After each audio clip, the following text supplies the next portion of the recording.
Live mula sa TV5 Media Center Reliance. Kasama ang buong puwersa ng News 5. Ito ang 28th KBP Golden Dove Awards at 13th Makatao Awards Best TV Newscast. Frontline Pilipinas. Ako si Sara Duterte, tatakbo bilang Pangulo ng Pilipinas. Bago ang pasabog na anunsyong yan, VP Sara nag-sorry dahil tinulungan niya raw manalo si PBBM. Patawad kung tinulungan ko mahalal si BBM bilang Pangulo ng ating bansa. Sagot naman dyan ng Malacanang, Huwag niya pong suluhin ang credit kung nanalo man ang Pangulo. sa pulsa CCTV, drum na may laman umanong chop-chop na bangkay ng lalaki, ibinaba ng isang Chinese mula sa isang kondo sa Pasay. Pasyente sa ambulansyang hinuli sa EDSA busway, namatay dahil umuno sa stress ng paninita sa kanila. Anak ng biktima, eksklusibong nakausap ng News 5 at naglabas ng sama ng loob sa mapait na sinapit ng kanyang ina. Content creator na nag-post ng peking medical certificate ni PBBM humarap sa NBI. Inaming for the views lang ang intensyon niya. Ito ang isa pang lagot sa for the content. SK chairman na hinawak-hawakan ng mga tindang siopaw at hotdog sa convenience store, pinaiimbestigahan kahit nagsorry na. Pambansang kamao Manny Pacquiao makikipagbakbakan ulit sa Las Vegas laban sa isa ring dating world champion. At eto na nga, sex bomb IZ nag-post ng family picture sa gitna ng pambabasya sa kanila ng mister niyang si Alvin Aragon.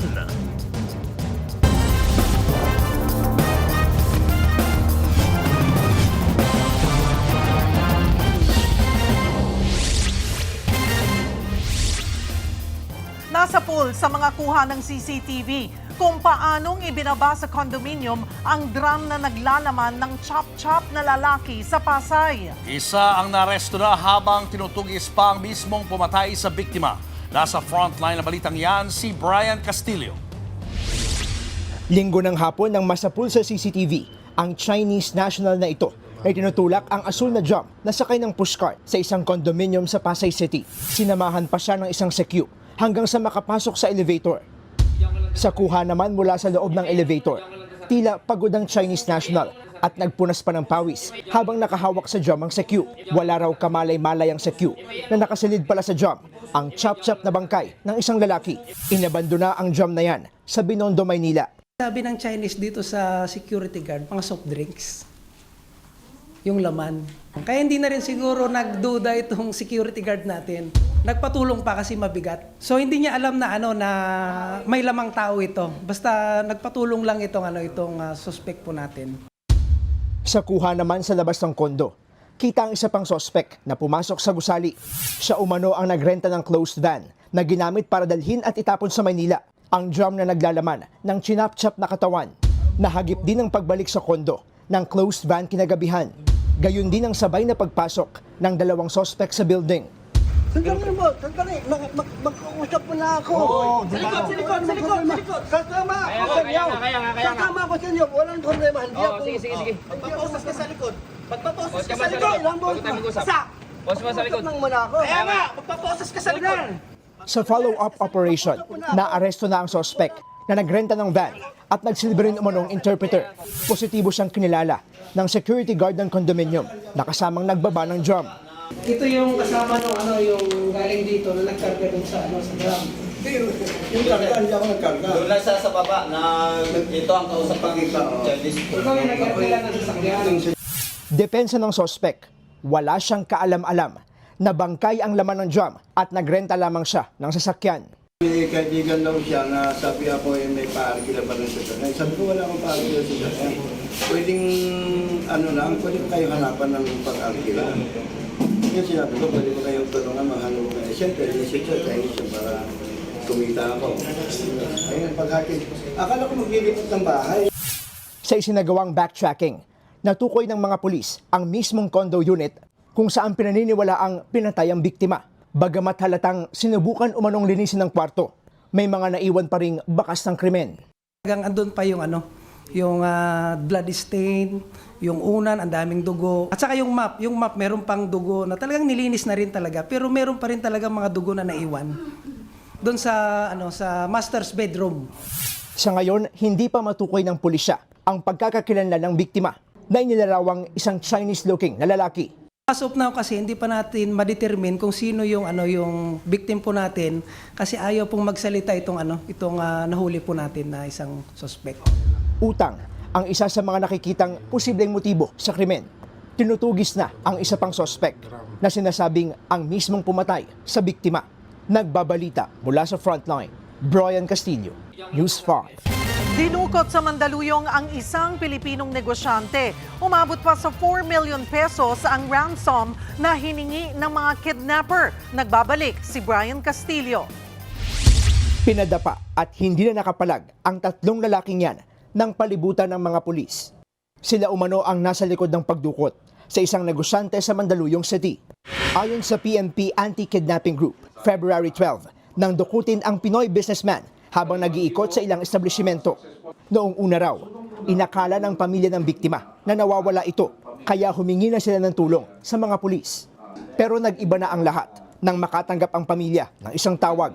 May natanggap na sila na message nagmula dito sa mga dumukot dito at nagdidemand ng ransom para kapalit ng kaligtasan nitong kanilang mahal sa buhay.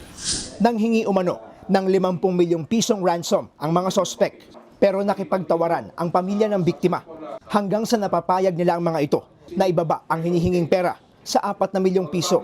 Matapos ang pakikipag-usap, nakapagpadala ng paunang 250,000 pesos ang pamilya ng biktima. Natukoy naman ng PNP ang isa sa mga safe house ng kidnappers sa isang subdivision sa Quezon City at kalaunay nasagip ang negosyante. Ganun naman ho talaga ang kinakapital ng mga suspects na to na mabuo yung takot lalong-lalo doon sa pamilya para nang sa ganun na may puwersa na may bigay ang kanilang demand. Nabawi mula sa mga sospek ang ibinayad na ransom na 4 million pesos in cash. Sa ngayon, tukoy na at tinutugis pa rin ng mga otoridad ang leader ng grupo na sinasabing mastermind ng pangingidnap.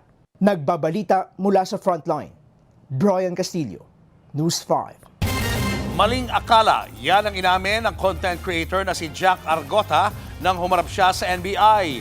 Inakala raw niya kasi na legit ang pinost niyang medical record ni Pangulong Bongbong Marcos. Nasa frontline ng balitang yan si Gio Robles. Hindi ko alam na kasi ang dami na po, akala ko legit Ay, nakasabay na ako. Engagement, gano'n. Mismong ang content creator na si Jack Argota o kilala rin bilang Sir Jack ang nagsabi, for the views lang ang ipinost niyang medical certificate umano ni Pangulong Bongbong Marcos. Kasi nila-enhance ko lang kayo GPT. So, kung ano lumabas na, pinost ko na lang. Patawa-tawa pa ang social media personality nang dumating kanina sa tanggapan ng NBI Cybercrime Division. Ano lang? Pinasabi na ng NBI si Argota dahil sa pagpapakalat ng peking medical records ni PBBM. Ayon kay NBI Director Lito Magno, layo nito na mabigyan ng pagkakataon na magpaliwanag ang content creator. Ang awa naman ng Diyos, nauunawaan ako. Kailangan muna, 100% sigurado ka. Kailangan gamit na muna ng utak.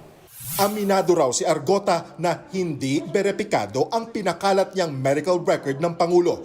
Kahit kabado, handa raw harapin ni Argota ang NBI dahil wala naman daw siyang masamang intensyon. Umamin ang social media personality sa kanyang pagkakamali pero wala daw siyang pinagsisisihan. Kung nakakalaw sila sa akin, alam naman nila napapatawa lang ako. Nauna nang sinampahan ng cyber libel complaint ng NBI ang ilang personalidad gaya nina Eric Celis at Jay Sonza na itinuro ni Argota na pasimuno raw ng lahat. Paglilinaw ng NBI walang masama sa pagbatiko sa gobyerno o magpahayag ng saloobin sa social media. Pero paalala ng ahensya, dapat nasa lugar pa rin at walang nilalabag na batas. Again, ang basehan is yung kung ano ang i-share mo. Ang nakalagay po kasi may mga data privacy yan, may unauthorized or alleged fake news. Wala pang formal na kaso kay Argota habang iniimbestigahan pa ito ng NBI. Nagsorry na rin ang content creator at inaming nadala lang siya ng emosyon. Mensahe pa ni Argota sa Pangulo. Para kay Marcos, masasabi ko lang sa kanya, kagaling ka, palakas ka, nakusin mo termino mo, huwag ka muna mamamaan. Nagbabalita mula sa Frontline, Gio Robles, News 5. Bugbog sarado ang isang rider sa Bulacan nang mapagkamalang kasabwat sa isang krimen. Ang inangkas niya kasing pasahero, nagnakaw pala ng gulong sa isang vulcanizing shop. Nasa frontline ng balitang yan, si Dave Abuel. Exclusive! Nakasalampak na sa bangketa ang lalaking nakahelmet nang mavideohan ng isang motorista sa San Jose del Monte, Bulacan. Katabi niya ang nakatumba niyang motor. Maya-maya, sunod-sunod na suntok sa tagiliran ang inabot niya mula sa isang lalaki. May isa pang sumipa sa kanya. Natakpan na ng ilang pang motorista ang video, pero kitang tuloy pa rin ang pambubugbog sa lalaki. Tumanggi nang humarap sa kamera ang mga tauhan ng isang vulcanizing shop sa lugar, pati na ang may-ari nito. Pero kwento nila, may lalaki raw na may dalang lumang gulong at nagtanong pa ng presyo ng mga gulong. Laking gulat na lang daw nila nang biglang kunin ng lalaki ang isa sa mga nakadisplay na gulong na may mags. Agad daw itong umangkas sa isang rider na agad ding umandar. Pero nahabol sila ng mga tauhan ng vulcanizing shop. Dito na nabugbog ang rider. Di na nahagip sa video pero kinuyog din ang kumuha ng gulong. Dinala ang dalawa sa barangay hall. Dito na napag-alamang pinara lang ng lalaki ang nabugbog na rider. Hindi raw niya alam na nagnakaw pala ang nakiangkas sa kanya. Tama-tama naman daw po na dumaan yung rider po yun, sir eh. Hindi niya alam na gano'n ang nangyari, sir, na nakaw pala yung dala-dala ng gulong. Naiblatter na ang insidente sa barangay pero hindi na ito nauwi sa pagkasampa ng reklamo. Nagkausap na raw ang rider at ang may-ari ng vulcanizing shop. Hindi na rin sinampahan ng reklamo ang mismong kumuha sa gulong matapos mapagkasundo ang babayaran na lang niya ito. Tumanggi na magpa-interview ang nabugbog na rider. Nagbabalita mula sa Frontline, Dave Abuel, News 5. Tatakbong Pangulo sa 2028 si Vice President Sara Duterte. Yan ang kanyang inanunsyo kanina sa may banat sa kasalukuyang administrasyon. Live mula sa TV5 Media Center, nasa Frontline ang balitang yan si Camille Samonte. Camille, nabanggit ba ng Vice Presidente kung bakit napaaga ang pag-anunsyo ng kanyang kandidatura sa pagkapangulo?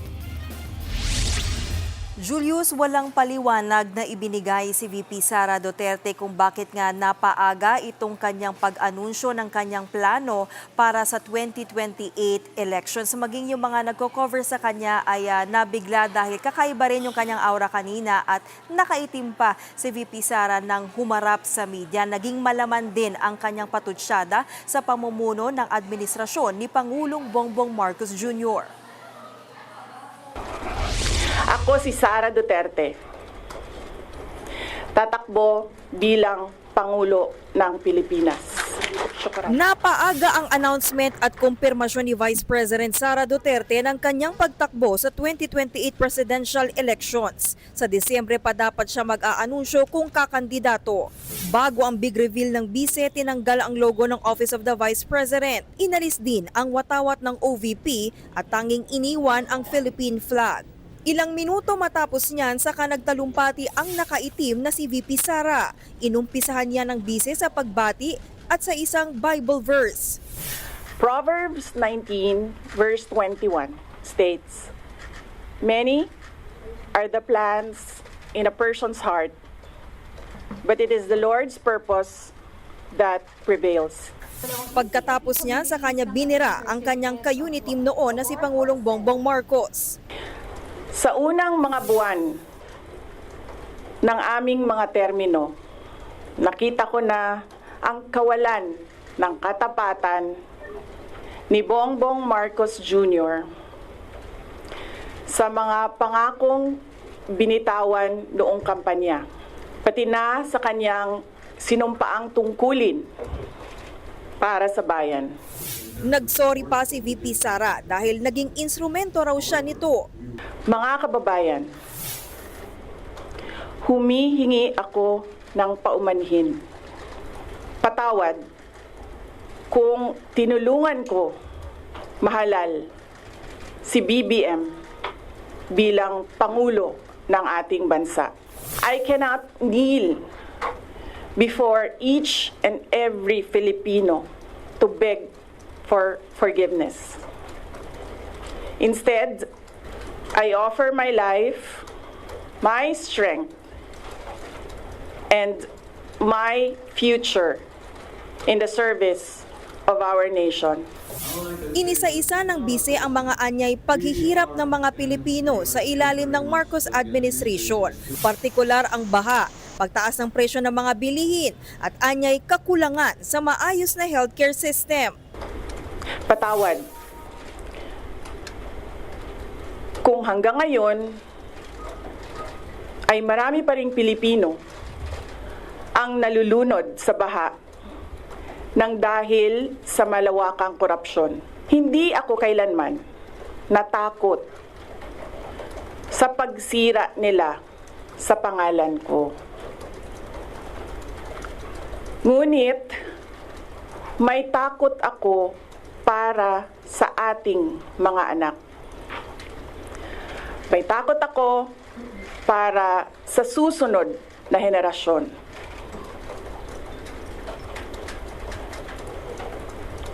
May takot ako para sa mga kababayan nating walang bahay sa ibang bansa.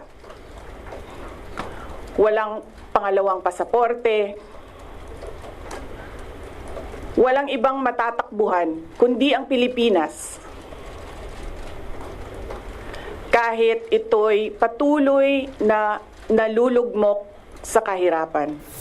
Hindi rin daw kinaya ni VP Sara ang katiwalian sa 2025 national budget kaya umalis siya sa gabinete kung saan dati siyang DepEd Secretary. Hindi ko kinaya na maging bahagi ng 2025 national budget na tadtad ng katiwalian. Pinili kong umalis sa kabinete kahit alam ko na mula pa noong 2023 na ang magiging kapalit ay ang aking impeachment. Ang anunsyo ni VP Sara ay kasunod na rin ng nakaambang pagtalakay ng Kamara sa impeachment complaints laban sa kanya. Hindi na nagpa-interview si VP Sara matapos ang speech. Ayon kay Political Science Professor Jean Franco, sugal ang maagang pag-anunsyo ni VP Sara. Posibleng may kinalaman din daw ito sa nakabinbing impeachment complaints at sa pagkakadawit ng mga kaalyadong sina Senador Bongo at Bato de la Rosa sa kaso ni dating Pangulong Rodrigo Duterte sa ICC. Gamble ito sa kanya kasi yung normally pag medyo maaga ka masyadong nag-announce, puputaktiin ka talaga ng lahat na lang ng pwedeng ibato sa'yo. No? Well, siguro iniisip niya, sa bagay, marami nang na ano sa kanya ng mga kaliwat ka ng mga akusasyon. So, hindi na magiging bago sa kanya yon. Survival mechanism, but also to ensure na kung sino man yung mga kaalyado niya, magpakilala na. Ayon pa kay Franco, kung pagbabasehan ng mga bagong survey, lumalabas na may tsansang manalo si VP Sara. Pero posible pa rin daw magbago ang saloobin ng mga tao.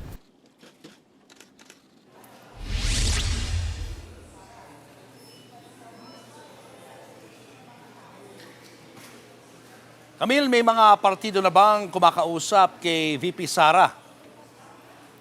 Julius, hindi yan natalakay sa speech kanina ni VP Sara pero ang Partido Demokratikong Pilipino o PDP ay nagpahayag na ng suporta sa planong pagtakbo ni Duterte sa 2028. Ayon sa PDP, kahit hindi miyembro si VP Sara ng kanilang political party, ay magkapareho raw sila ng prinsipyo at paninindigan. Kaya susuportahan daw nila ang laban ni Duterte para siya ang mahalal at maituwid ang umano'y pinsala na inabot mula sa kasalukuyang administrasyon. Julius? Maraming salamat, Camille Samonte.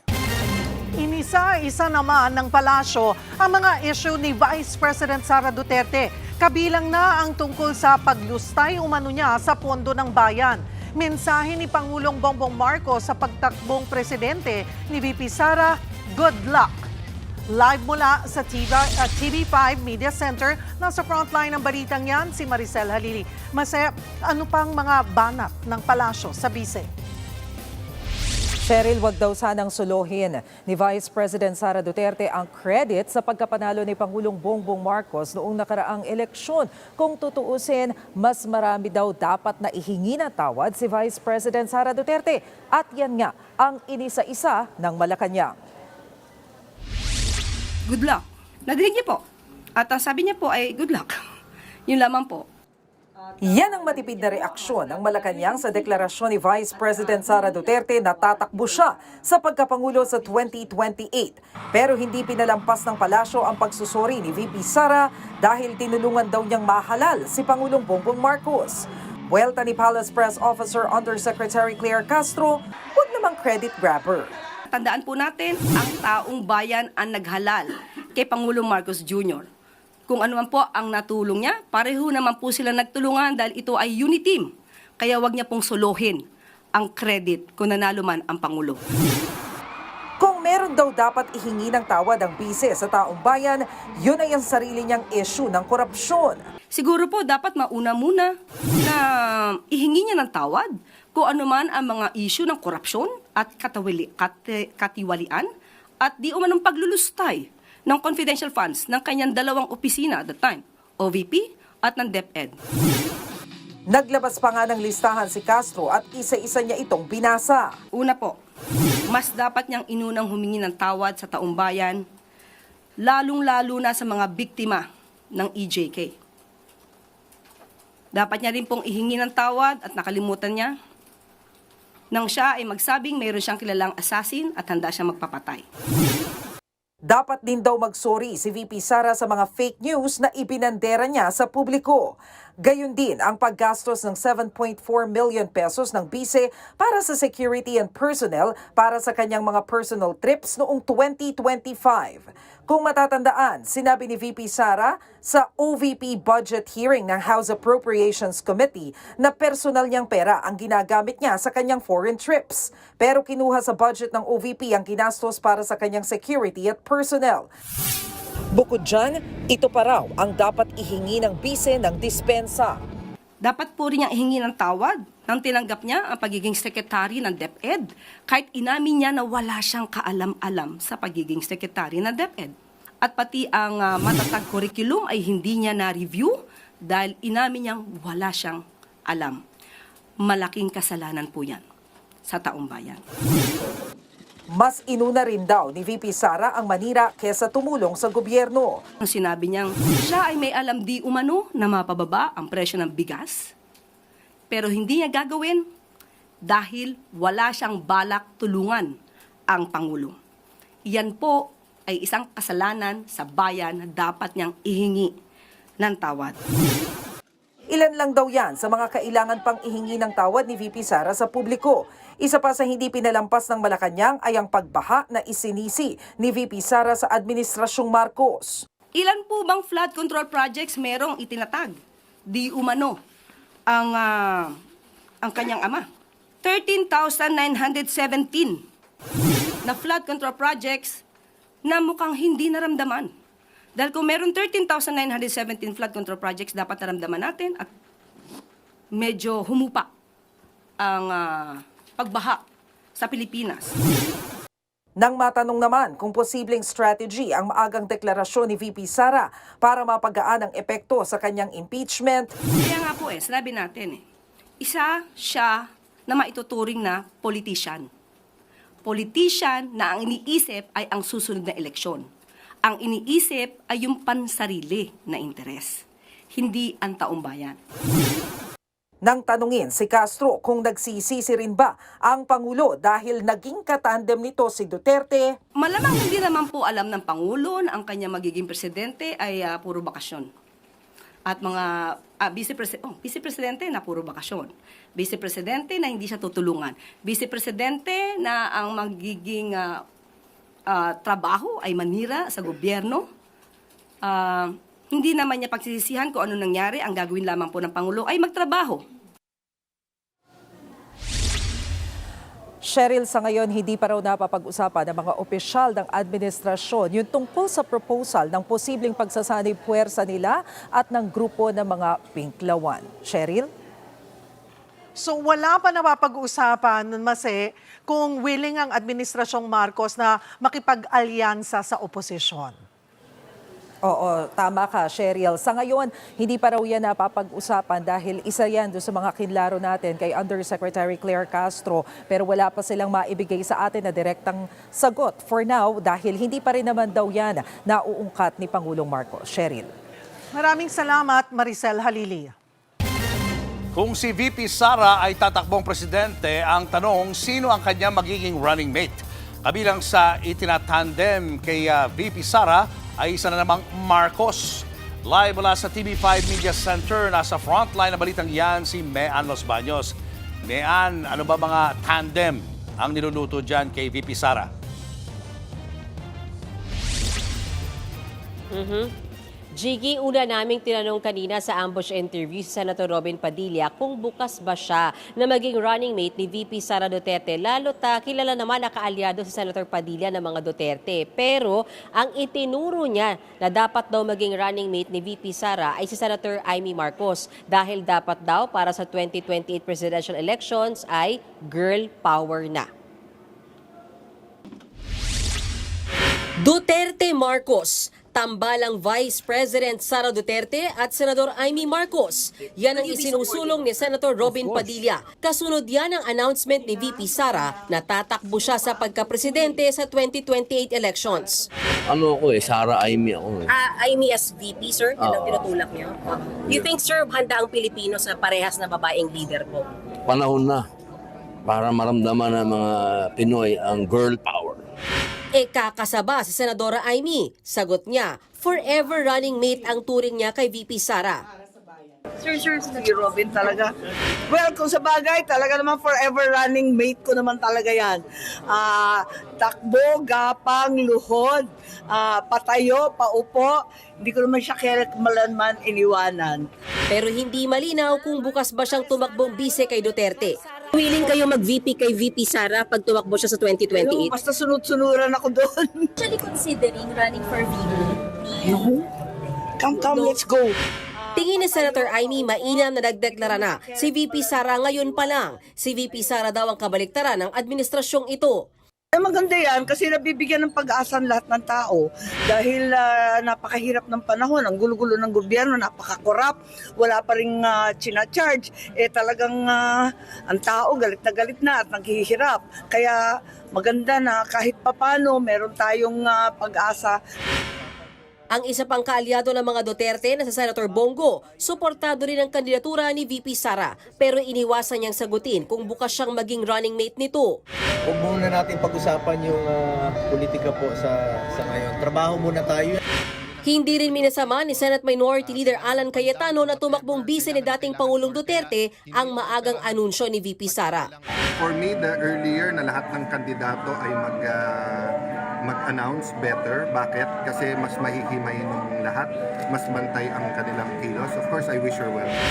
Si Senator Risa Hontiveros una nang sinabing bukas siyang tumakbo sa pagkapangulo pero hindi pa ito final. Sa panayam ni Frontline Pilipinas anchor Cheryl Cosim sa programang The Long Take ng One News kay Hontiveros, inamin niyang si VP Sara ang pinakamalakas na kalaban ng oposisyon. Is the opposition po open to support from within the administration if only to prevent a Sara victory? Wala pang ganung usapan. Kasi nga first things first, kailangan kumbaga ayusin muna namin yung aming bakuran. Dahil ito po ba ay recognizing yung possible or yung winnability ng another Duterte sa 2028, which is VP Sara? Sinabi nga ni Senator Frank na si VP ang pinakamalakas na kandidato sa ngayon. So kahit sino namang responsableng political formation, lalo na isang responsableng oposisyon, kailangan realistically take note kami ng mga ganyang challenges. Those are the kinds of candidacies na we will be competing against. So kailangan up to the standards kami. Natanong din namin ang mga senador kung paano nila tatratuhin ang impeachment case laban kay VP Sara Duterte sakaling umakyat ito sa Senado. Lalo't nariyan ang posibilidad na isa o ilan sa mga senador maaring makalaban ni VP Sara sa 2028 presidential elections. Sabi ni Senator Risa, gagawin nila ang kanilang trabaho bilang senator judges at magdedesisyon at boboto ng naaayon sa ebidensya. Ako, ngayon pa lang, hinahanda ko ang sarili ko sa posibilidad na may umabot na impeachment complaints dito. If and when that happens, magsisilbi ako bilang senator judge at klaro sa akin yung tungkulin sa akin doon. Sabi naman ni Senate President Tito Soto, inaasahan niyang magiging patas ang lahat ng senador sa pagtrato sa nakaambang impeachment case. We are expected to be impartial. So kahit kandidato, hindi kandidato, kahit sino pa yan, doesn't matter.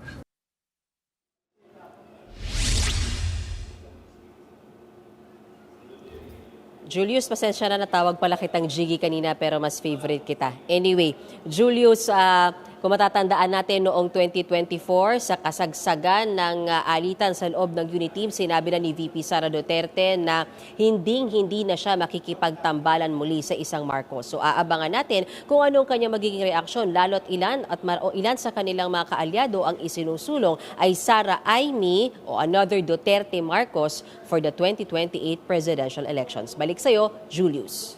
Mayan, final answer na ba yan? O pwede pang magbago? Kasi may mga matudog pang mga ibang pangalan. Katulad nga nung nasa report mo si Senator Bongo, Senator Robin Padilla. Yung ba, final na yun? We can't say it's final. It's really fluid kasi we're very sure na kung sino man yung tatayong running mate ni VP Sara, malaki yung magiging kung anong kontribusyon o kung sino yung gusto mismo ni VP Sara na maging running mate niya for 2028 presidential elections. Yung lumulutang pa lang naman ngayon ay kanya-kanya subjective pa lang sa kada senador kung sino yung gusto nilang ikampanya pagdating ng 2028 elections. But much of it, we're very sure, manggagaling yung desisyon mismo kay VP Sara Duterte, Julius. Abangan na lang natin yan. Maraming salamat. Mayan Los Baños live mula sa Senado.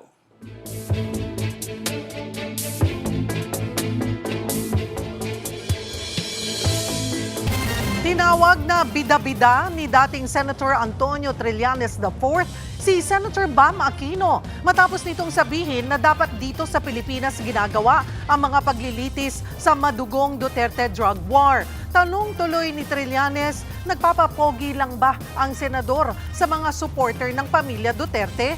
Nagbabalik si Mayan Los Baños. Nakakulong si dating Pangulong Rodrigo Duterte sa The Hague, Netherlands. Posible ring arestuhin ang ayon sa International Criminal Court o ICC ay mga co-perpetrators o kasabwat sa madugong Duterte drug war. Kung si Senator Bam Aquino raw ang tatanungin, kung tutuusin ay dito dapat sa Pilipinas ginagawa ang mga paglilitis sa kanila. Lalo't nandito rin naman sa bansa ang mga biktima. Maganda raw na dito mangyari ang paghahanap ng hustisya.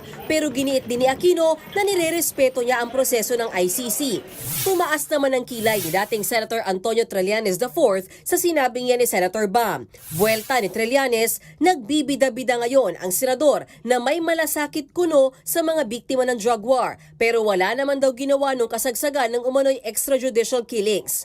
Tanong pa ni Trillanes kung totoong naniniwala si Senator Aquino na sa Pilipinas dapat litisin ang mga EJK cases, kinasuhan niya ba si dating Pangulong Duterte at iba pa nitong kasabwat noong panahon ng war on drugs? Dagdag pa ng dating senador, nagpapapogi lang ba sa Duterte supporter sa Senator Bam kapalit ng mga nagsasakripisyo? Insensitive daw yan at napaka-unfair. Dahil daw sa sinabi ni Aquino, napatunayan daw na nagsasabi ng totoo si Trillanes sa pahayag niyang hindi raw isusuko ni dating VP Leni Robredo si Duterte sa The Hague. Nabash pa nga raw siya noon ng supporters sina Aquino at Robredo. Ganito rin ang naging sentimiento ni dating Commission and Audit Commissioner Heidi Mendoza. Giit niya, ignorante ang senador kung bakit may ICC. Malamang daw, hindi kayang tumaya ng mga biktima ng EJK kung dating Pangulo ng Pilipinas ang kalaban. Masyado raw insensitive ang senador. Madali raw sabihin yung ideal, lalo na kung hindi naman daw kasama sa laban. Ilang beses sinubukang kuhanan ng pahayag ng News 5 si Senator Bam Aquino. Sir, could you get your comment kay Senator Trillanes lang? Unfair daw yung sinabi ninyo na dapat dito litisin. We're going to mass. Answer it. We have a statement already. On cam, sir. Reaction, sir. We have a statement already. Pakibasa na lang yung statement natin. Pero sa mga oras na ito, wala pang natatanggap na statement mula sa kanyang opisina ang Senate reporters. Si Senator Risa Hontiveros naman, na kaalyado ng senador, suportado ang kaso sa ICC. Hahayaan na lang daw niya na si Aquino ang magpaliwanag ng kanyang sarili. Masasabi ko lang ay para sa aking sarili na kaya ko sinusuportahan yung pinag-uusapang posibilidad na bumalik ang Pilipinas bilang miyembro ng International Criminal Court o bilang signatory muli ng Rome Protocol. Kaya ko mula sa panahon ni na Kian de los Santos, si Kulot, si Carl at iba pang mga EJK victims, sinusuportahan yung panawagan ng kanilang mga naulilang pamilya. Bagamat hindi pa raw niya nababasa ang post si Trillanes laban kay Senator Bam, itinuturing daw ni Hontiveros na kaalyado ng oposisyon ang dating senador. I do consider him an ally and a friend, kaya binibilang ko siya at kanyang partidong Magdalo sa hanay ng oposisyon. Sa ngayon, nakafocus daw ang oposisyon sa reformation. Nagbabalita mula sa Frontline, Mean Los Baños, News 5. Sa ibang balita naman, matapos makaligtas sa RPG attack ang alkalde ng Sharif Agwak, Maguindanao del Sur na si Mayor Ahmad Ampatuan nitong nakaraang buwan, sumunod namang tinambangan na makaanak ng mayor. Ayon sa mga pulis, sakay ng isang SUV ang kapatid ng alkalde na si Yasser Ampatuan kasama ang pamangkin ng alkalde na si Datu Morsid at isa pang kinilalang si Lemon Bangen. Bigla mo nang pinagbabaril ng bala ang SUV ng mga suspect na sakay ng isang puting minivan. Nangyari ang insidente sa bayan ng Datu, Saudi, alas 11 ng umaga kahapon. Isinugod pa sa ospital ang pamangkin ng mayor pero binawian din ang buhay. Sugatan naman ang dalawa pa. Sa ngayon, patuloy pa rin ang investigasyon sa pananambang at ang hot pursuit operation para mahuli ang mga salarin. Pinagpapaliwanag ng LTO ang rider na nag-viral dahil sa pagharang sa rumesponding truck ng bumbero. Sa video makikita ang rider na ayaw magbigay daan kahit nasa likod na niya ang fire truck. Sinerenahan na ang rider pero deadma pa rin. Ayon sa LTO, ito ay maituturing na reckless driving at obstruction of traffic. Inimbitahan na ang registered owner at ang rider sa opisina ng LTO sa Quezon City para magbigay ng paliwanag ukol sa insidente. Showbiz, eto na nga! Mga kapatid, eto na nga ang mga umaarangkadang showbiz balita ngayong Miyerkules. Kalmadong post ang piniling isagot ni sex bomb OG IZ Trazona Aragon sa mainit na usapin na nakasentro sa kanya at sa kanya pong asawa na si Alvin Aragon. Kasama po ang kanilang family photo, sinabi ni IZ na hindi raw perfect ang kanilang pamilya. Kaya nga raw mas lalo nilang pinagtitibay ang kanilang pananampalataya. Samantala, sa interview naman ng manager-host na si OG Diaz sa trans child ni IZ na si Sofia, nabanggit po niyang 3 years na silang hindi nagkikita ng kanyang mama. Pero alam daw ni Sofia na mahal siya ng kanyang ina. Swerte rin daw si Sofia sa todong suporta sa kanya ng kanyang ama. And as for her stepdad, mananatili niya ang respeto niya rito. Eto pa nga, bukod sa bagong pelikulang pagsasamahan nila Carlo Aquino, may bagong nakakakilig na special memory daw. Si Bella Padilla. Soft launch na nga ba ang pa-flowers at special note? Nasa frontline ng balitang yan, si MJ Marfori. After Meet Me in St. Gallen, reunited na after 8 years sina Carlo Aquino at Bella Padilla on the big screen. This time, para sa movie adaptation ng Japanese drama series na A Special Memory.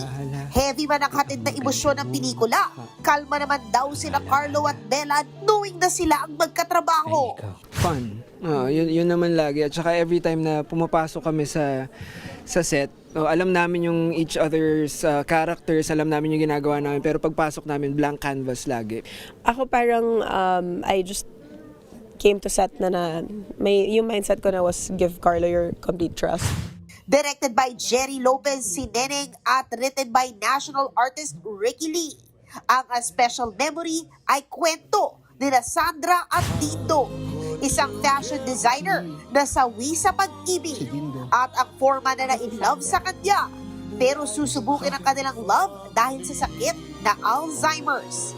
Relate daw dito si Carlo, having experienced it firsthand sa pamilya niya. Yung auntie ko kasi, who passed away na 2 years ago, it's okay. Well, long agonizing journey siya talaga. Pero I mean, wala kang magagawa kundi i-accept yun at mahalin. Samantala, may bagong special memory naman ngayon si Bella. Dahil just last Valentine's, binahagi niya ang special flowers na kanyang natanggap with a special note saying, "Loving you feels easy." Naman! Soft launch yan? Kamusta daw yung flowers no Valentine? Buhay pa naman. Nakaka-Olivia din. Nakaka-Olivia din naman yun. Baka naman I'm easy to love. You are. I am. Thank you, MJ. It's too early to tell. Starting stages. Baka ma-jinx. Bago pa nga ma-jinx, abangan nyo na lang sa mga sinihan ang A Special Memory ngayong March 11. Nagbabalita mula sa Frontline, MJ Marfori, News 5. Susunod, SK pa naman ang lalamutak ni Chairman sa mga panindang siopaw at hotdog for the content iimbestigahan. Sa pulsa video, babaeng nagbibisikleta tinakbuhan ng nakabangga sa kanya. At Pinay tennis star Alex Ayala nagpakitang gilas sa Dubai matapos pataubin ang world number 8. Abangan ang lahat ng yan sa pagbabalik ng Frontline Pilipinas.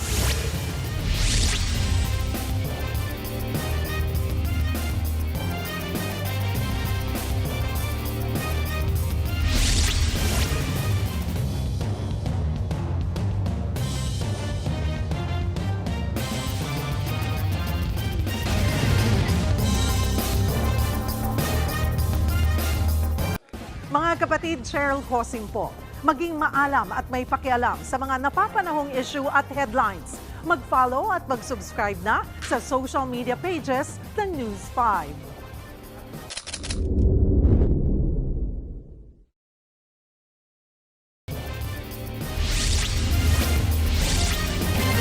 Tumilapon at nagulungan ng pick-up ang isang babaeng nagbabike sa Mandaue, Cebu.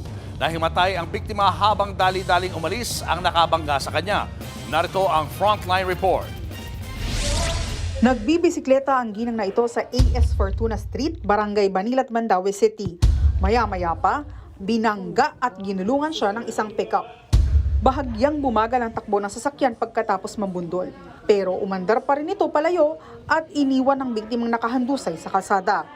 Himalang nakaligtas ang ginang na kinilalang si Cleonel Bruces, 49 anyos. Nang dalawin ng News 5, tumambad ang mga sugat at galos niya sa katawan. Sa tindi ng pagkakabangga, nalagas maging ang ilang ngipin niya. Sira na rin ang kanyang bisikleta. UP ang gulong, puro gasgas at putol ang kadena. Kwento ng biktima, nagbibisikleta siya pauwi galing sa trabaho nang banggain ang pickup. Humihiling siya ngayon ng hustisya sa nangyari. Nag-overtime ako. Nagsisikap kasi kahit papano may dagdag na kita. Mabagal lang talaga ang takbo ko. Nakita ko siya sa likuran. Malayo pa naman siya. Pero naabutan pa rin niya ako. Hindi ko na alam kung ano ang nangyari dahil nawalan na ako ng malay. Nakuha na ng Mandaue City Police ang plaka na ng hit and run na sasakyan. Nakikipag-ugnayan na rin sila sa Land Transportation Office para makuha ang pagkakakilanlan ng may-ari. Nagbabalita mula sa Frontline, Ana Cruz, News 5. Tila gustong sindakin ni Vice President Sara Duterte ang mga mambabatas kaya maaga raw itong nagdeklarang tatakbo sa pagkapangulo ayon sa isang kongresista. Tingin ng iba, posible ring makaapekto ito sa nakabinbing impeachment ng bise sa Kamara. Nasa frontline ng balitang yan, si Marian Enriquez. Kalkulado ang timing at mukhang gusto raw manindak ni Vice President Sara Duterte sa deklarasyon nitong pagtakbo bilang Pangulo sa 2028 elections. Ayon kay ACT Teachers Party List Representative Antonio Tino, isinabay kasi yan ni Duterte bago talakayin ang mga impeachment complaint na inihain laban sa kanya. Siguro tingin niya, matatakot niya, masisindak niya ang mga kongresista dahil patakbo siyang presidente. Di ubra yung ganyang mga gimmick at malalantad muli ang kabulukan sa ginawa niya sa confidential funds. Giyit naman ni Kabataan Party List Representative Rene Co, inuna pa ng bise na i-anunsyo ang kanyang pagkapangulo imbes na sagutin ang mga impeachment complaints. This is a distraction. At this point in time, hindi ito ang tanong na dapat sinasagot ni VP Sara Duterte. No, ang tanong ay nasaan ang kinurakot na pera ng taong bayan? Paano ito ibabalik? Sa kabila niya, nanindigan ang Makabayan Bloc na malakas ang mga ebidensya at laman ng kanilang impeachment complaint laban kay VP Sara. Kung boboto lang daw ng naaayon sa konsensya ang mga kongresista, matutuloy hanggang impeachment trial ang reklamo sa bise. Kaya giit ng grupo sa publiko, wag nang magpabudol sa mga gimmick ng mga Duterte. Si mamamayang Liberal Party List Representative Leila De Lima naman, hindi na raw nagulat sa ambisyon ni VP Sara. Karapatan naman daw ng bise na magdeklara kahit napakaaga, tulad ng karapatan ng mga Pilipino na singilin ang bise sa mga seryosong aligasyon ng katiwalian at paglabag sa batas. Mas maganda raw na harapin muna ni VP Sara at sagutin ang mga ito bago mag-ambisyong maging Pangulo. Ganito rin ang naging pananaw ni Akbayan Party List Representative Percy Sendanya, kaya dapat daw hindi maapektuhan ito ang mga miyembro ng Kamara. Pwede natin sabihin na ito yung attempt nila para i-reframe yung narrative na lahat ng nangyayari ay dahil sa takbo siyang presidente. I hope that this will not affect the members of the House and that we fulfill our constitutional mandate of holding erring public officials accountable. Pero para kay Senior Deputy Majority Leader Lawrence Defensor, posibleng malaki ang epekto sa impeachment ng ginawang anunsyo ni VP Sara. It will not affect how the process will go on in terms of hearing it, in terms of deliberations in the Committee on Justice. But I can tell you that it may affect how the voting will come out. I hope that we will be as independent as possible. Dating House Prosecutor si Defensor noong nakaraang impeachment ni VP Sara. Handa raw siya ulit maging prosecutor sakaling umusar ang mga reklamo. Walang vice presidenteng nagsasabi na may kinausap na akong taong handang pumatay sa isang presidente. That will always be an impeachable offense and a betrayal of public trust.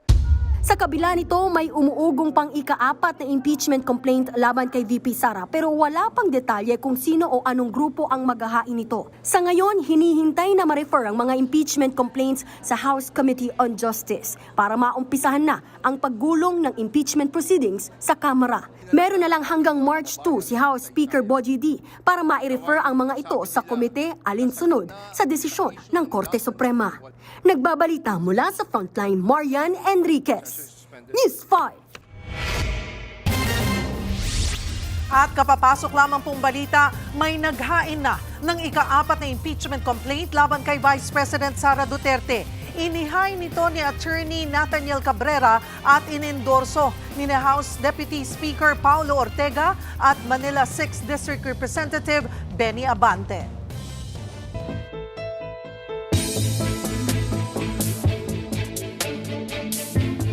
Hindi raw natatakot si Senator Bongo matapos siyang pangalanan na co-perpetrator o kasabwat sa Duterte drug war.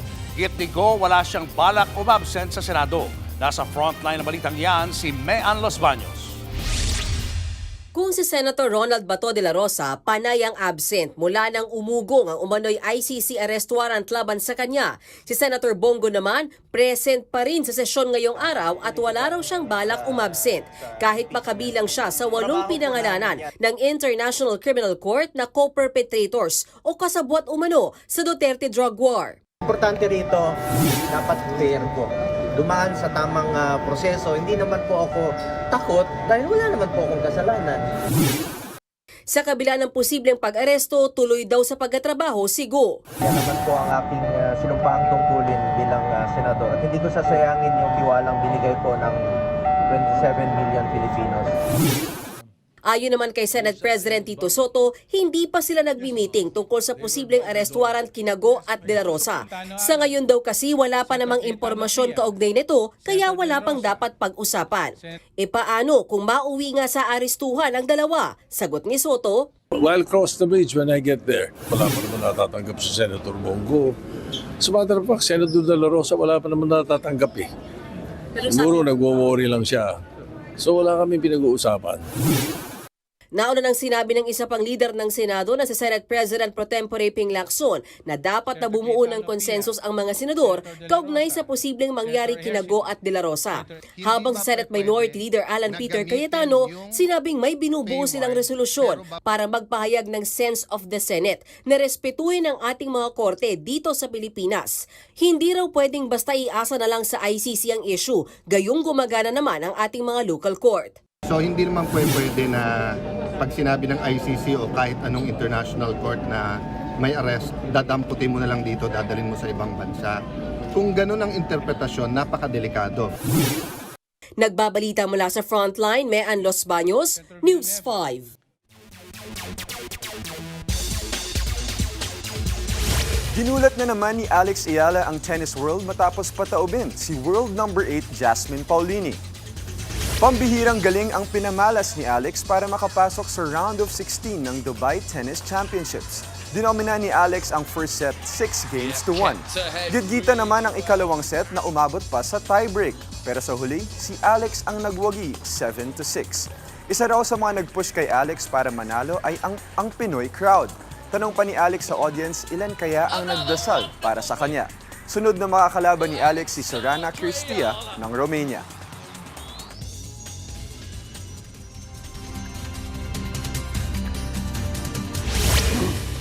Weather update tayo mga kapatid. Muli pong bumalik o lumakas ito pong ating amihan o northeast monsoon na siya pong nagpababa muli o nagpalamig ng ating temperatura. Ito pong ating malamig na panahon ay magpapatuloy pa hanggang huling bahagi ng Pebrero. Pero mapapansin po natin na mababawasan na yung ating mga bugso o surges itong ating amihan at unti-unti na rin po natin mararamdaman na tataas po yung ating temperatura o iinit na po ang ating panahon lalong-lalo na pagpasok ng buwan ng Marso. Pero sa ngayon, i-enjoy muna natin ang malamig na panahon na dulot ng amihan dito po sa malaking bahagi ng Luzon. Samantalang, ito pong banggaan ng ating northeast monsoon o yung ating amihan at ng ating shear line o yung tinatawag nating shear line nga ay nagpapaulan po dito sa ilang bahagi ng Mindanao kasama po dyan ang ilang bahagi ng Visayas. Dahil po dito sa ating shear line, asahan po natin ang mga posibleng pag-ulan at thunderstorms dito po sa rehiyon ng Caraga, kasama po dyan ang Davao Region, maging dito sa ilang bahagi ng BARMM, maging sa ilang bahagi rin po ng Soc-Sargent area. Kaya mag-ingat po tayo sa mga posibleng epekto ng mga pag-ulan ito, gaya po ng mga flash floods and landslides, lalong-lalo na kapag nakakaranas po tayo ng thunderstorms. Dito naman sa Visayas, nag-extend din po ang epekto ng shear line sa ilang bahagi ng Eastern Samar, Leyte, Southern Leyte at umabot din po yan dito sa area ng Bohol. Possible din po yan or possible din po dyan yung ating mga tinatawag na thunderstorms. Ang natitirang bahagi naman ng Visayas, nagpapakita naman po yung ating araw dyan. If may mga pag-ulan tayo dyan, ito po yung mga tinatawag lamang natin na afternoon showers at thunderstorms. Dito naman po sa area ng Luzon, possible po yung ating mahihinang pag-ulan sa ilang bahagi ng Quezon, Aurora at ilang bahagi ng Cagayan. Dulot po ng ating amihan o northeast monsoon. Mas maliwalas naman po ang panahon natin sa natitirang bahagi ng Luzon at kung may mga pag-ulan tayo, ito yung mga daglian lamang o yung mga hindi naman po masyadong tumatagal na pag-ulan na nangyayari tuwing hapon at gabi. At kapansin-pansin din po mga kapatid ang pagbaba muli ng ating temperatura o ang paglamig ng panahon. Narito po yung ating mga mabababang temperaturang naitala ngayong araw na ito. Umabot na po yan muli sa 15 degrees Celsius dito po sa Baguio City. Bumagsak po muli yan sa 20 degrees Celsius sa ilang bahagi ng Batanes, Bulacan, kasama na po dyan ang Rizal. Medyo malamig din po sa area ng Bohol dahil sa mga pagulan dulot ng ating shear line na umabot sa 20 degrees Celsius yung ating minimum temperature. Dito po sa Metro Manila, magpapatuloy po ang maganda at maliwalas sa panahon, lalong-lalo sa umaga hanggang tanghali, magiging maliwalas po ang sikat ng araw. Pagsapit ng hapon, bahagya po tayong nagkakaroon ng maulap na panahon at kung minsan meron tayong mga daglian lamang o yung mga pagulang hindi masyadong tumatagal at ito po ay mahihina lamang. Kaya sa mga lalabas ng bahay, ugalin pa rin po natin magdala ng anumang pananggalang sa ulan, lalong-lalo na pagsapit ng hapon at gabi, gagamit po natin dyan at mag-ready rin po tayo sa malamig na panahon, lalong-lalo na rin po sa gabi at madaling araw. At yan muna latest sa ating lagay ng panahon. Muli ako po ang inyong weather frontliner, Alvin Pura na lagi may panahon para sa iyo. showbiz, eto na nga! Mga kapatid, eto na nga, pelikula at upcoming serye ang sabay na nilalagari ni comedy queen Ay de las Alas. At dahil sa sobrang abala, paano na kaya ang mga nag-apply na makadate siya? Nasa frontline ng balitang yan, si MJ Marfori. Agaw pansit in her green gown. Si My Best Friend Eman star Ay de las Alas, the full throttle ngayong taon. Matapos ang challenging happening sa kanyang personal life last year, rumampa sa red carpet si Ay para sa bago niyang pelikulang Batang Pako, co-starring Empoy Marquez, na showing na today in cinemas. Directed ito ni Rechi Del Carmen na dating cinematographer ng yumaong si Direk Wendy Ramos. Kinubunutan niya ako eh. Nagulat ako, nandito yung assistant director ni Direk Wen, nandito yung cinematographer niya, which is yung director namin, yung director of photography namin is ni Direk Wen yun talaga, cinematographer niya yun. Cinematographer namin yun, sa tanging ina. Matapos ang viral video niya ng paghahanap ng Valentine Day, may manliligaw applicant update na si Ay. Halos 2,000 ang nagpadala ng entry. May AFAM, may manging isda, may magkapatid. Meron ding pinamimigay ang asawa. Joke naman ni Ay, ayaw daw niya ng second hand. Di raw inasahan ng comedy queen na magva-viral ang kanyang post. Yung iba kasi parang sobrang bata, iba na yun, nasa Camarines Norte, kaya hindi ko naman muna nakita. Anyway, sa lahat na apply, thank you Well, kailangan intindihin ng susunod na magiging kadate ni Ay ang kanyang schedule. Dahil sa kanyang on-cam life, madre mode naman si Ay. Bilang si Sister Rebecca sa My Best Friend Eman. Oh, very inspirational, yes. Yes, and siya, about kay Lord, so I think kailangan to ngayon. Mapapanood yan soon sa TV5. Nagbabalita mula sa Frontline. MJ Marfori, News 5. Yan at iba pa sa pagbabalik ng Frontline Pilipinas.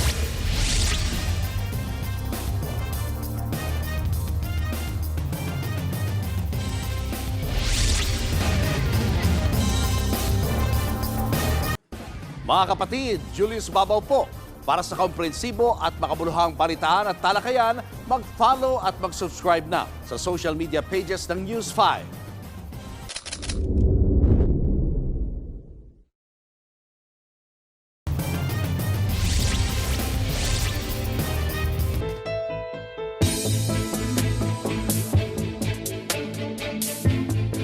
Tuloy na ang confirmation of charges hearing ni dating Pangulong Rodrigo Duterte sa susunod na linggo sa The Hague sa Netherlands. Ano nga ba ang mga inaasahang mangyayari sa pagdinig? Nasa frontline ng balitang yan, si Camille Samonte. Bigo ang kampo ni dating Pangulong Rodrigo Duterte na mapabaliktad ang desisyon ng pretrial chamber ng International Criminal Court na nagsasabing nasa maayos na kalusugan ang dating Pangulo at pwede siyang lumahok sa mga pagdinig. Naunang iginiit ng kampo ni Duterte na hindi makatarungan ang desisyon. Anila, binaliwala ng pretrial judges ang objective facts, gaya na lang ng paghina ng memorya ng dating Pangulo. Pero sa pagbabasura sa kanilang apela, sinabi ng pretrial chamber na hindi na sila nagbase sa medical report na isinumite ng kampo ni Duterte. Yan daw ay para matiyak na mula lang sa mga impartial o hindi bias na sources, manggagaling ang mga pinagbabasehang impormasyon para sa huli manatiling patas ang buong proseso. Ibig sabihin nito, inaasahang magsisimula na talaga sa February 23 ang confirmation of charges hearing ni Duterte. Sa pagdinig na ito, magbibigay ng pahayag ang prosecution, defense at legal representatives ng mga biktima. Nasa 539 na biktima ng drug war ang kinilala para lumahok sa confirmation hearing. Hindi sila kailangan personal na humarap doon at 3 abogado ang magiging kinatawan nila. Matapos niyan ay ipepresenta ng mga judge ang argumento nila sa merito o bigat ng kaso. Paglilinaw ng ICC, hindi pa ito ang mismong paglilitis kay Duterte. I have to stress that this is a pre-trial hearing. So at this stage, the judges will not decide on Mr. Duterte's innocence or guilt. Instead, the judges will decide whether there's enough evidence against Mr. Duterte for the case to go to trial. Nang matanong naman ang abogado ni Duterte na si Nicholas Kaufman kung personal na haharap ang dating Pangulo, tumanggi munang magkomento si Kaufman. Ang sabi niya lang, wait and see. Nauna na rin kinwestiyon ng kampo ni Duterte ang dokumentong inilabas ng prosecution kung saan pinangalanan sina Senators Bato de la Rosa at Bongo bilang co-perpetrators sa drug war. Pero iginiit ng Office of the Prosecutor na nagtatrabaho sila ng nakabase sa Rome Statute, mga ebidensya at mga naayong batas. Hindi pa raw nababasa ni Kaufman ang pahayag na yan ng prosecution, pero sinabi nitong handa naman siyang kausapin ang Deputy Prosecutor kaugnay sa mga ebidensya sa kaso. Pero hanggang ngayon, tinatanggihan daw nito ang pagkakataon. Nagbabalita mula sa Frontline, Camille Samonte, News 5. Showbiz, eto na nga! Mga kapatid, eto na nga. Usap-usapan na nga ngayon ang tatlong malalaking balita dito sa TV5. Una, itong mga rich housewives na kinakarir daw ang ranking ng kanilang mga anak sa eskwelahan. At balita po namin, walang gustong magpakabog sa kanila. Ito namang pangalawa, kakabog ang dibdib nyo mga kapatid dahil itong main character na ito abay babalik para maghiganti. At eto namang isa, malamang maghiganti rin kapag nagkataon, isang very successful doctor na kinaliwa ng kanyang mister. Abangan nyo po mga kapatid ang dagdag na impormasyon tungkol sa mga issue na yan. Susunod, ambulansyang sinita sa EDSA busway, namatay ang sakay nitong pasyente. At pambansang kamao Manny Pacquiao may comeback fight sa Las Vegas. Tutok lang mga kapatid, magbabalik pa ang Frontline Pilipinas.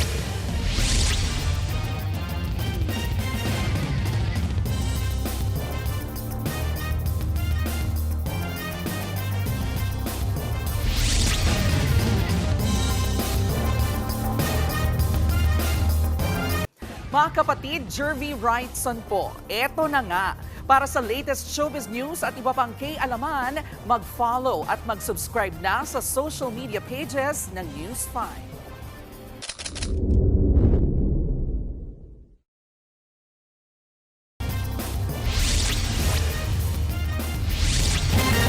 Viral ngayon ang SK chairman matapos babuyin ang mga panindang siopaw at hotdog sa isang convenience store.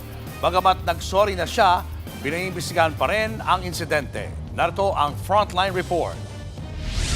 Hinawak-hawakan at kinapaka pa ang mga siopaw na yan sa isang convenience store. Malamig lahat po yan. Malamig. Hindi pa na siya pwede. Hotdog na lang. Maya-maya pa, lumipat siya sa hotdog steamer. Wala naman tinapay. Walang tinapay, Ben. Walang tinapay. Malamig din talaga yan. Malamig ang hotdog. Hinawakan din niya ang mga yan habang nakikipagtawanan sa mga kaibigan. Viral ngayon ang video matapos i-upload sa social media ng isa sa mga kasama niyang bibili sana ng pagkain. Nakilala ang nasa video na si Mark Adrian Mapiza, chairperson ng Sangguniang Kabataan sa Barangay Bubukal, Santa Cruz, Laguna. Humingi na ng paumanhin si Mapiza sa kanyang social media post. Inamin niyang ginawa lang niya yon for the content.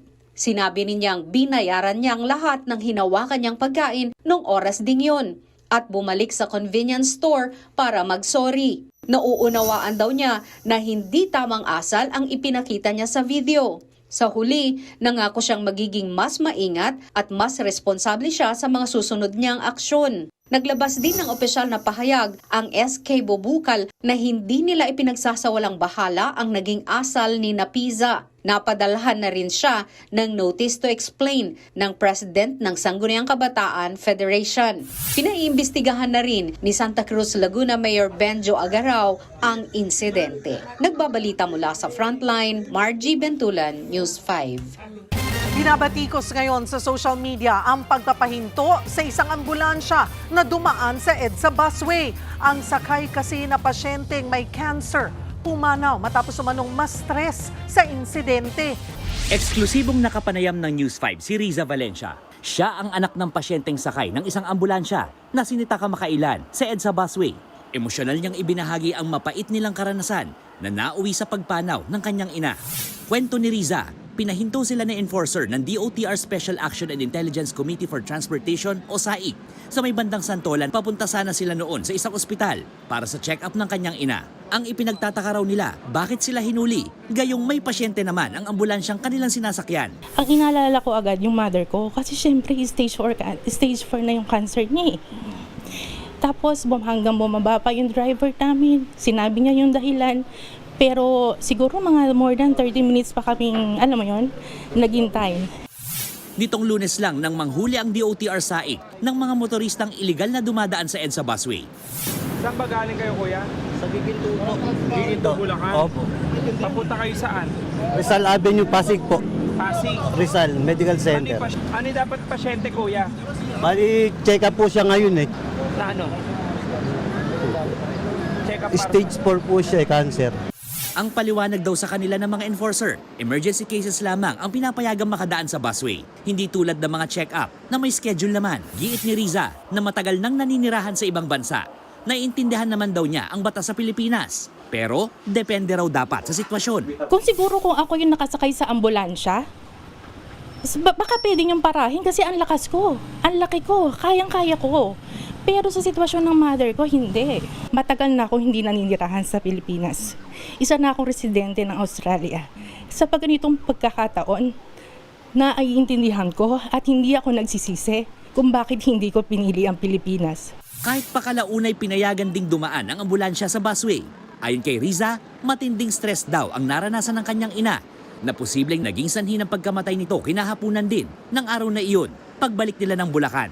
At least nakakaupo siya. Pero nung inuwi namin siya, wala na sir. Binuhad namin siya sa hindi na siya makagalaw, wala na. Hindi ko siya sir. Sobrang grabe na yung stress niya. Yung binigay na stress sa nanay ko bago siya mawala, yun ang hindi mababawi kahit sibakin pa lahat ng kung sino man. Sa post kahapon ng sinitang driver ng ambulansya, sinabi nitong walang ibinigay na konsiderasyon sa pasyente. Nakarating ang viral post sa Department of Transportation. Dahilan para maglabas ng memo si Acting Transportation Secretary Giovanni Lopez. Sinibak sa pwesto ang hepe ng Special Operations Group ng SAIC at pagpapaliwanagin. Nilinaw rin ng ehensya na maaaring dumaan sa busway ang mga on-duty na ambulansya. Ano man ang kondisyon ng pasyente. Sa kabila nito, nagsabi naman si Riza na wala silang balak magreklamo sa SAIC. Nagbabalita mula sa Frontline, Gerard de la Peña, News 5. Magbabalik sa ring si pambansang kamao Manny Pacquiao para sa isang exhibition match sa Abril. Makakaharap ni Pacman si former junior welterweight champion Ruslan Provodnikov. Gaganapin ang 10-round match sa Las Vegas, Nevada. Huling lumaban si Pacquiao sa professional boxing match kontra kay Mario Barrios, Julio, noong nakaraang taon. Natapos ang laban sa draw. Bukod kay Pacquiao, lalaban din ang rival niyang si Floyd Mayweather Jr. sa isang exhibition match. Makakaharap ni Mayweather si boxing legend Mike Tyson. Nagpakitang gilas si Bella Belen para buhatin ang Capital One Solar Spiker sa panalo sa PVL All-Filipino Conference. Pinataob ng Capital One ang Choco Mucho Flying Titans in 5 sets. Nakapagtala siya ng bagong career high na 29 points. Nitong Lunes lang ay itinanghal ng Miss Volleyball ng Philippine Sports Writers Association si Bella. May 2 wins at 2 losses na ang Solar Spikers. Nakuha naman ng Creamline Cool Smashers ang ikalawang sunod na panalo ngayong conference. Tinalo nila ang Zeus Coffee Thunderbells. Nagtala ng 10 points at 25 excellent sets ang kapitana nilang si Gia de Guzman. Top scorer naman si Bernadette Pons na naka 19 points. Yan muna ang latest sa Frontline ng Sports. Ako po, si Diego Dario. Susunod! Bakit nga ba nagpapahid ng abo sa noo ang mga Katoliko tuwing Ash Wednesday? Tutok lang mga kapatid, magbabalik pa ang Frontline Pilipinas.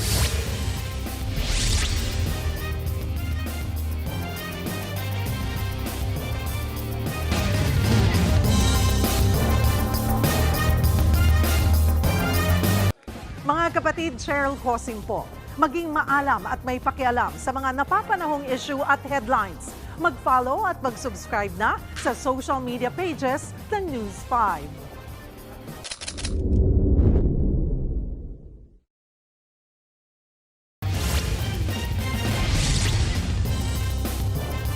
Inaresto ang isang dayuhang nagnakaw ng bag sa NAIA Terminal 3 nitong Sabado.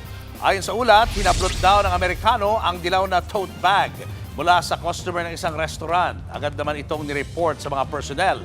Inaresto ang suspect sa loob ng isang CR kung saan natagpuan siyang hinahalungkat ang mga gamit sa loob ng bag. Na-recover sa suspect ang perang nagkakalaga ng 26,000 pesos at isang bolo. Hawak na ng mga pulis ang dayuhan na maharap sa kasong theft.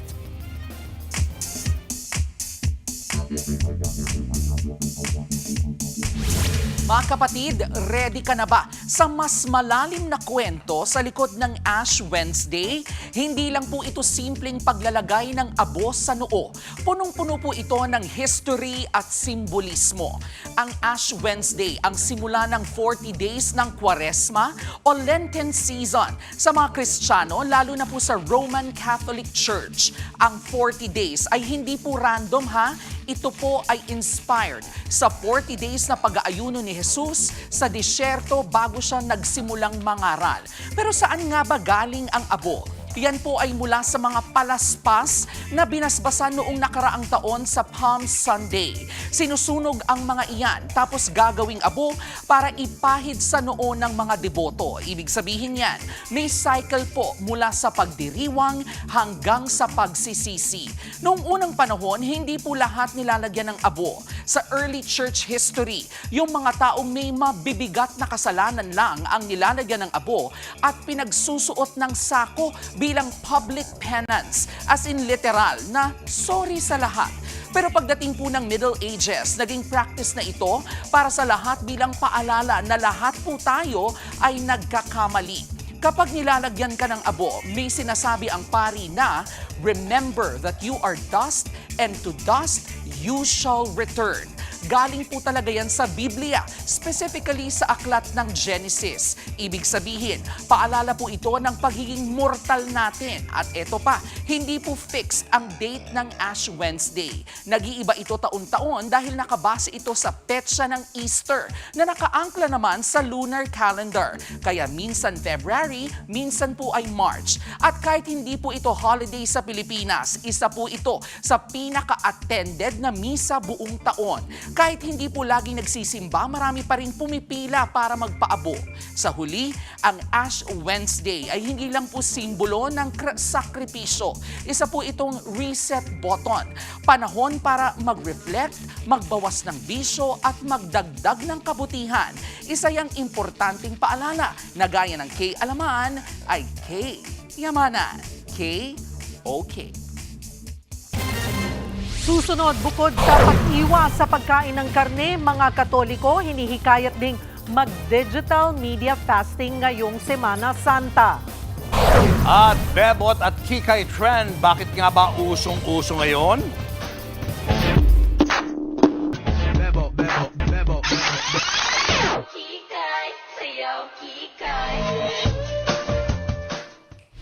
Yan na at iba pa sa pagbabalik ng Frontline Pilipinas.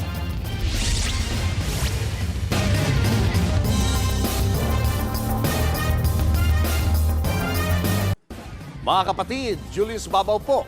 Para sa komprehensibo at makabuluhang balitaan at talakayan, mag-follow at mag-subscribe na sa social media pages ng News 5.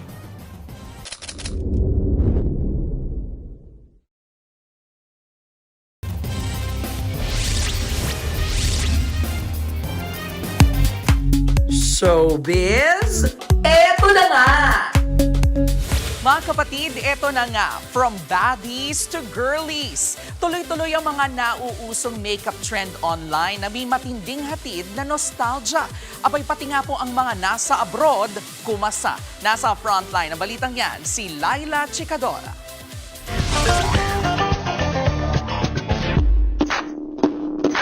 Calling all Filipina baddies. May entry na ba ang lahat sa nauuso ngayong bebot trend? When I say bebot, eto yung iconic look na naging beauty and fashion standard noong early 2000s. Ang Ang mga ebab kasi that time, dapat pakak ang dark smoky eyeshadow. Pa-sweet lang na blush with matching light-colored lipstick. Kilay on fleek din dapat. Manipis pero malupet. Paparisan pa yan ang gold necklace at hoop earrings na mas malaki, mas pasabog, mas bebot. At ang kaakibat na music sa trend na yan, walang iba kundi ang kantang Bebot ng Black Eyed Peas na mula pa sa kanilang 2005 album na Monkey Business. Kahit nga ilang content creators abroad, kumasa na sa trend na yan. Pero heto, kakayanin nyo pa bang sumabay?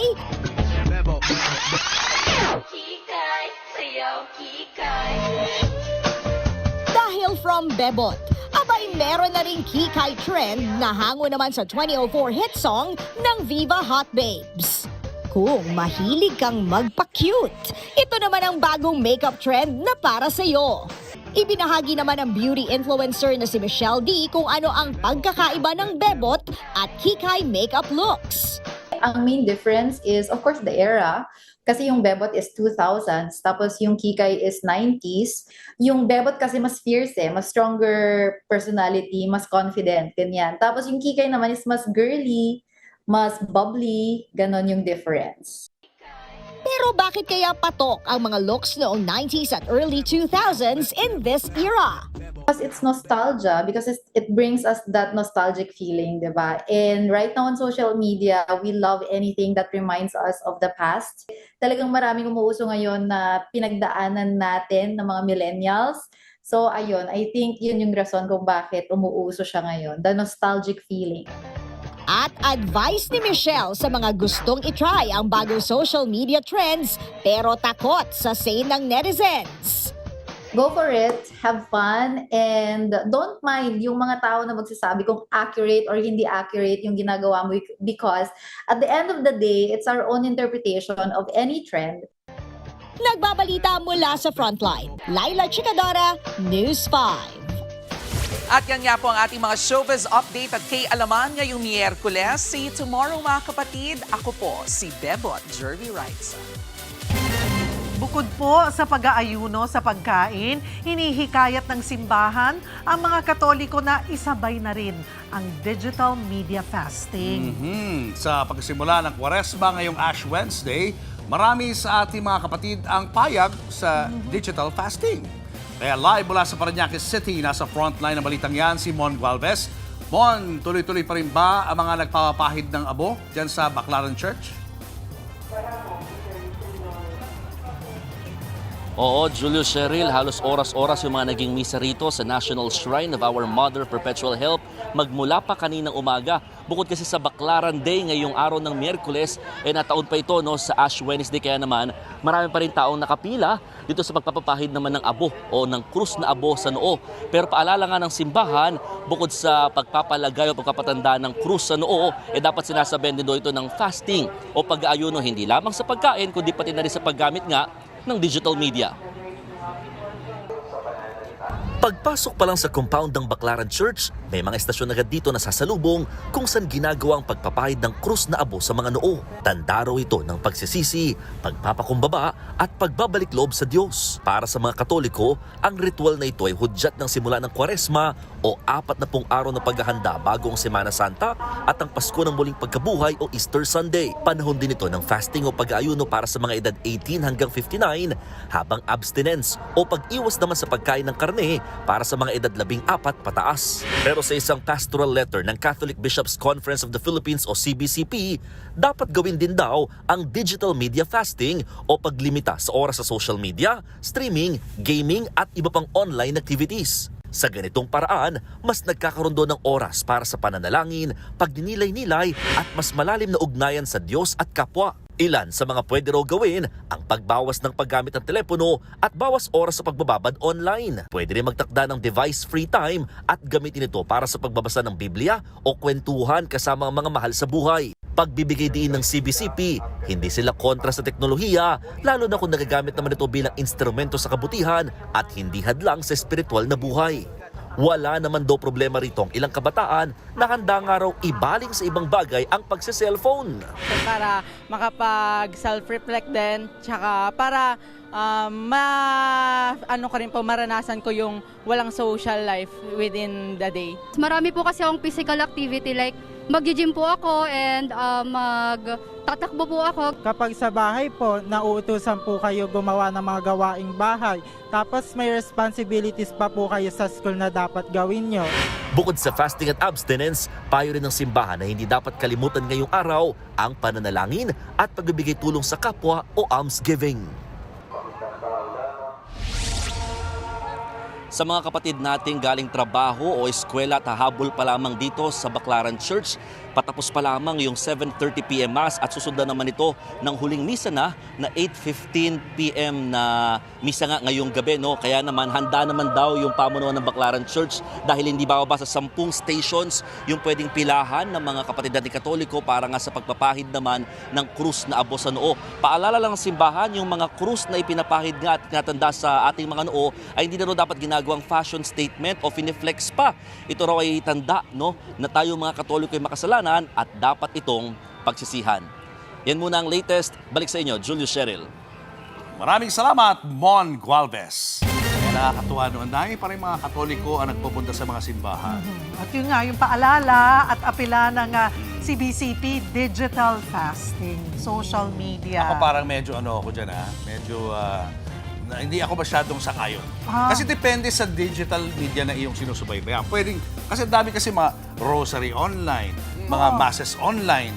Hindi naman nila Sa ganun siguro pwede. Pero hindi naman totally sinasabi nilang ihinto mo Kumbaga, kunwari, mga 8 hours in a day ka, nag-telepono, bawasan mo half or another for couple of hours, dahan-dahan. Ganun. Depende rin siguro sa paggamit. Oo. Or digital. Digital media ka. Huwag ka muna mag-Facebook. Ngayong araw. Huwag mo na mag-TikTok. Paano naman gusto mong subaybayan yung issue kina IC at sa mister niya? O yun, iba din yun. Saka pa Ayoko. Panoorin mo. Umiwas sa mga chismis. Iwas muna sa fake news. Oo, tsaka yung legit na news, pwede panoorin. Tsaka bashing, tama na muna. Bawasan lang yung oras. Kung nakaka-8 hours kayo, 6 hours, 4 hours. Diba? Tama. Abangan nyo kami ulit bukas dito sa TV5 sa 1PH, RPTV, True TV at 105.9 True FM. Kami ang inyong mga kapatid sa Balitaan at Public Service. Walang iwanan sa Frontline Pilipinas.